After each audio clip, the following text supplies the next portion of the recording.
Ave María Purísima. Bienvenidos, queridos hermanos, a esta catequesis en este octavo día de la novena que nos prepara la fiesta de la Divina Misericordia. El Señor hace un pedido muy especial en este octavo día de la novena. Tráeme a las almas del purgatorio.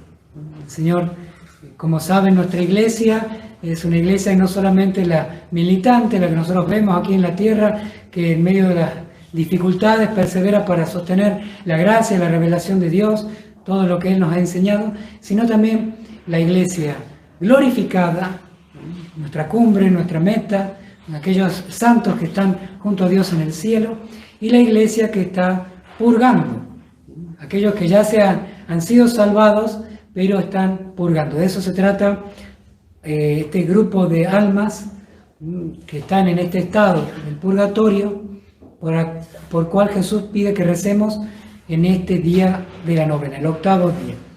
Vamos a hacer un breve repaso. En el primer día de la novena hemos rezado por toda la humanidad y en especial por los pecadores, como que es la prioridad del Señor. En el segundo día por los sacerdotes y religiosas, en definitiva por todos los consagrados. El tercer día de la novena hemos visto que el Señor pedía por las almas devotas y fieles. En el cuarto día por los paganos, que son aquellos que no conocen a Jesucristo. En el quinto día el Señor pedía por los herejes y cismáticos, lo que hoy decimos nosotros, aquellos que también creen en Cristo, aunque no en la comunión plena de la iglesia. En sexto lugar el Señor pedía que llevemos en oración a los mansos, a los humildes y a los niños pequeños. Y en el séptimo, aquellos que glorifican su misericordia. Hoy en el octavo, entonces, el Señor pide, tráeme a las almas del purgatorio. Numeral 1226, lo repasamos. Lo hemos hecho rezando, ahora lo hacemos tratando de captar los elementos catequéticos centrales que nos enseñan a fortalecer nuestra fe. Jesús le dice, numeral 1226, hoy tráeme a las almas que están en la cárcel del purgatorio y sumérgelas en el abismo de mi misericordia. Que los torrentes de mi sangre refresquen el ardor del purgatorio. Todas estas almas son muy amadas por mí. Ellas cumplen con el justo castigo que se debe a mi justicia. Está en tu poder llevarles alivio. Haz uso de todas las indulgencias del tesoro de mi iglesia y ofrécelas en su nombre. Oh, si conocieras los tormentos que ellas sufren, ofrecerías continuamente por ellas las limosnas del Espíritu y saldarías las deudas que tienen con mi justicia.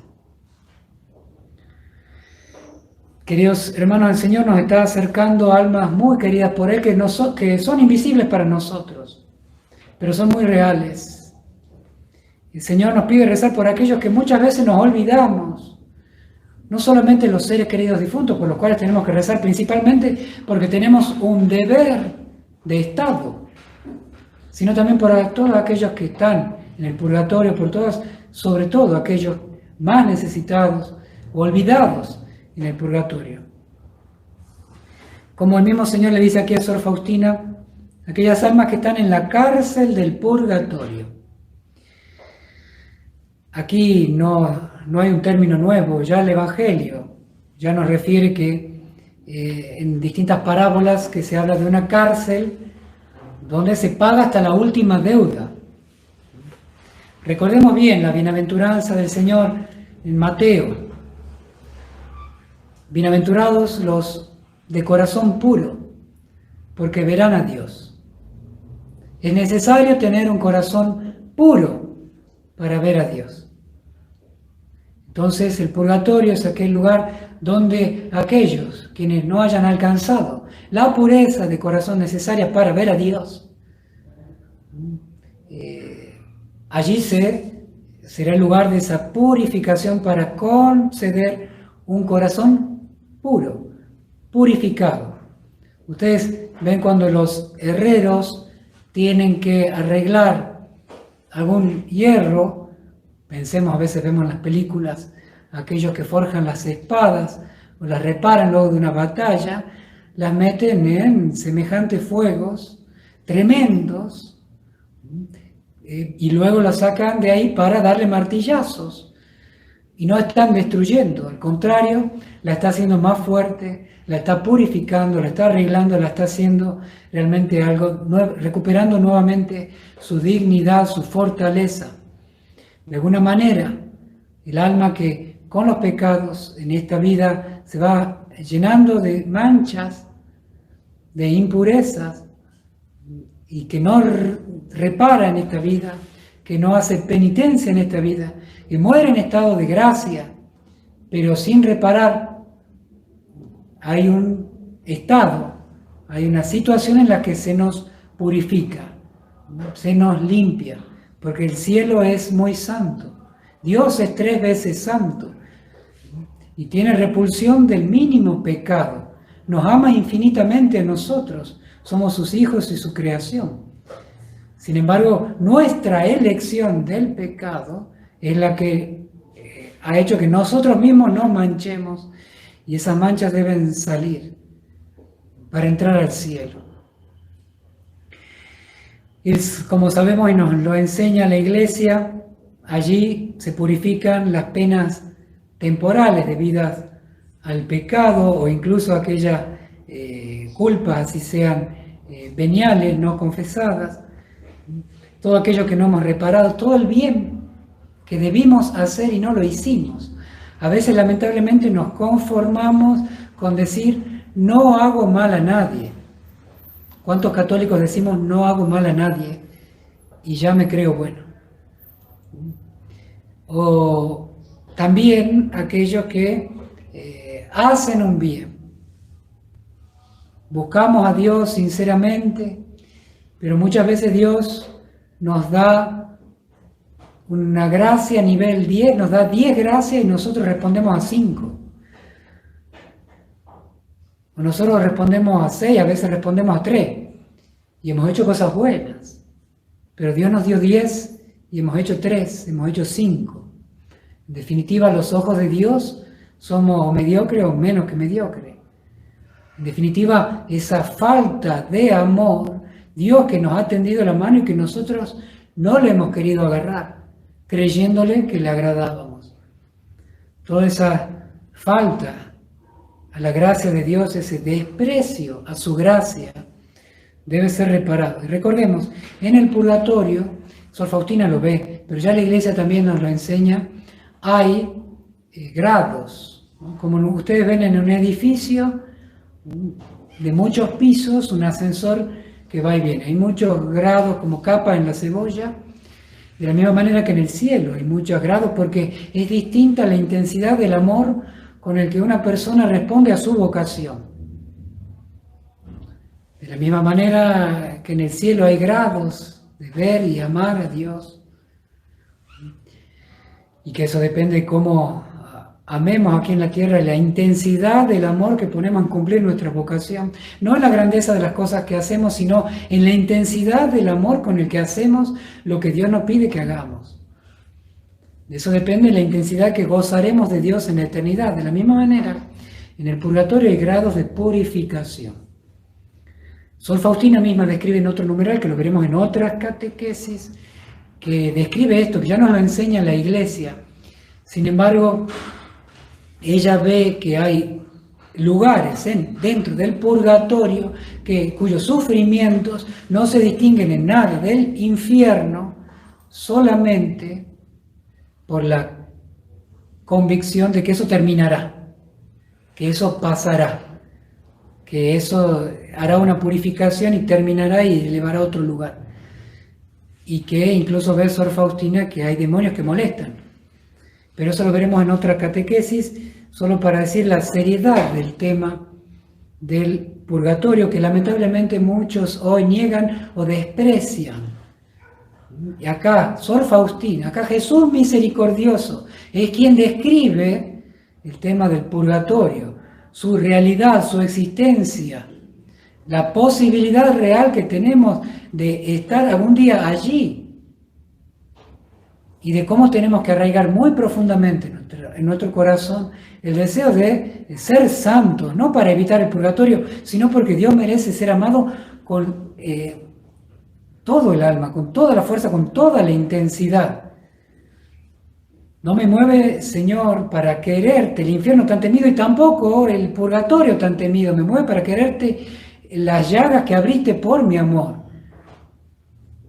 Sepamos que estamos hechos para el cielo. El purgatorio en todo caso es una obra de la misericordia de Dios para que aquellos que no están purificados puedan purificarse, limpiar y entrar al cielo. Dios no ha querido dejar afuera del cielo a aquellos que estaban manchados. Y para eso el purgatorio es una obra de la misericordia de Dios. Por eso Jesús misericordioso habla del purgatorio aquí. Y esto es muy real. ¿Cuántas veces hablamos de la misericordia de Dios? Pero arrancamos algunas páginas del Catecismo, páginas de la Sagrada Escritura, y también tendríamos que arrancar páginas del Diario de Sor Faustina para negar aquellas cosas reales de nuestra fe, que nos hacen más que nada ver nuestra verdadera vocación. Estamos llamados para el amor, no para ensuciarnos e irnos al purgatorio. Es una elección nuestra, el pecado. Y el pecado, como dice San Pablo, la paga del pecado es la muerte. Ahora, como dice el apóstol San Juan, hay un pecado que lleva a la muerte, el pecado mortal, y hay un pecado que no lleva a la muerte, que es el pecado venial. Y como la Iglesia lo distingue ya desde el principio, el pecado produce heridas. En primer lugar es una ofensa a Dios, hiere a los demás y a nosotros mismos, nuestra naturaleza, el orden que Dios ha creado en nosotros. Dios perdona siempre, pero las otras personas no siempre perdonan. Y nosotros muchas veces no nos perdonamos. La naturaleza, el orden que ha sido destruido por nosotros, con nuestros pecados, sea en nosotros, en el mundo, en los demás, la naturaleza no perdona nunca. Y todo tiene que repararse. Todo debe ser reparado. Entonces, esa es la necesaria situación del purgatorio. Pero el Señor, que es tan bueno, incluso nos da aquí en la tierra la posibilidad, lo que un amigo mío decía, un plan canje. Canjeamos aquí en la tierra nuestras cruces, nuestros dolores, nuestras penitencias, sacrificios, obras de misericordia, el saber llevar con paciencia los dolores de cada día, la adversidad llevada con alegría, cumplir nuestro deber con alegría, prontitud y facilidad, llegar a eso, ofreciéndoselo al Señor, pese a que muchas veces es una verdadera cruz. Ese es el amor que repara. Esa es la penitencia, la cruz, las obras de bien que van reparando aquello que deberíamos reparar después en el purgatorio. Podemos hacer aquí en la tierra, y uno aquí vale 1000 allá. Uno aquí vale 1000 allá, por decir, es el plan canje, que graciosamente decía un amigo mío, pero es verdad. Una obra de paciencia aquí en la tierra, una obra de misericordia, una obra de bien, un saber llevar la cruz, soportar con alegría el dolor, una obra de apostolado, hecha con amor y perseverancia, por amor a Dios, no por amor propio, ni siquiera a los seres humanos, es amor a Cristo, que me hace amar al ser humano. Pero en primer lugar el amor a Cristo, esa tiene la virtualidad, esa tiene la gracia de ir reparando. Por eso, ¿cuántas veces nosotros nos quejamos de las cosas difíciles, los problemas, las situaciones, las personas, los dolores, las injusticias, y amargamente arrastramos nuestra cruz? Y sin embargo el Señor nos ha dado la posibilidad de ir reparando, y no solamente reparar para nosotros. Dios es tan bueno que nos da la posibilidad de reparar para los demás. ¿Cuántas madres, padres, cuántos familiares, amigos, hijos, nietos que se desinteresan de esto? ¿Cuántas personas en nuestra iglesia que no quieren saber sobre esto, sobre reparar nuestros pecados, los propios pecados? Bueno, hay almas generosas que se ofrecen como almas víctimas para obtener misericordia de Dios para los que no la piden, para los que les es indiferente la gracia. Seamos esas almas generosas. Y el Señor dice, estas almas son muy amadas por Dios, muy amadas por mí, dice Jesús. Entonces el purgatorio es siempre una elección nuestra.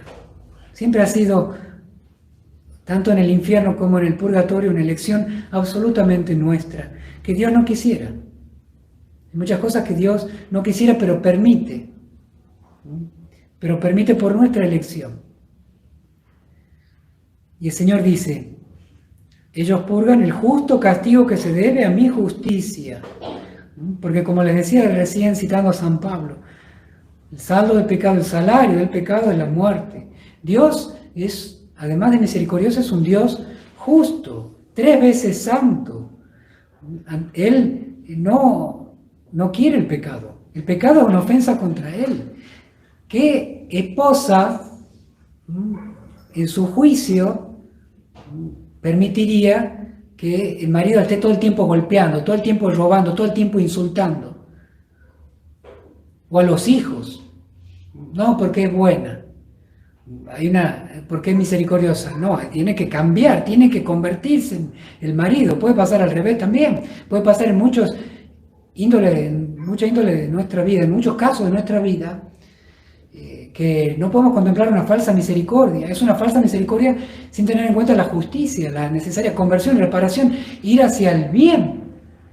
Si no es consentir el mal y fomentar el mal. Una falsa misericordia fomenta el mal cuando evita la palabra conversión. Arrepentimiento del mal y del pecado. Restablecer la justicia, pedir perdón.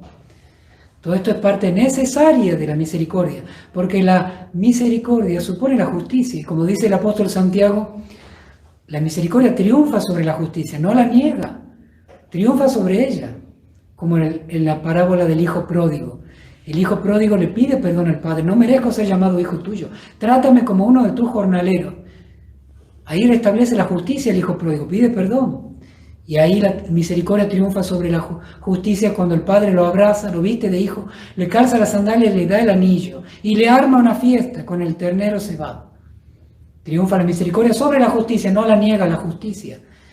Por eso el purgatorio es el lugar donde se repara aquello que en justicia debe ser reparado. Y el Señor, además de ser tan bueno, le dice una cosa muy importante a Sor Faustina que es para nosotros. Está en tu poder llevarles alivio. De repente el Señor nos pasó la pelota. Esto es algo que siempre enseñó la Iglesia. Ya desde el Antiguo Testamento se oraba por los difuntos, por las cosas que hubieran hecho mal acá en esta vida. Algo que no reconocen los protestantes o en otras religiones. Sin embargo, está presente en el Antiguo Testamento y ya desde los primeros cristianos se rezaban porque la oración así traía alivio al justo. Sabían que era necesaria una purificación, un alivio al justo. Ya San Pablo también da todos los elementos teológicos de la comprensión de lo que es el purgatorio. Pero ya estamos involucrados los cristianos en la suerte de aquellos que han fallecido. Está en tu poder llevarles alivio, dice el Señor. ¿Y por qué nos dice eso? Porque también seremos juzgados por el alivio que le llevemos a los difuntos. Es una obra de misericordia, rezar por vivos y por difuntos. Si uno quiere ser un poco realista, si algún día estamos allí, ¿cómo anhelaremos que alguien en esta vida rece por nosotros?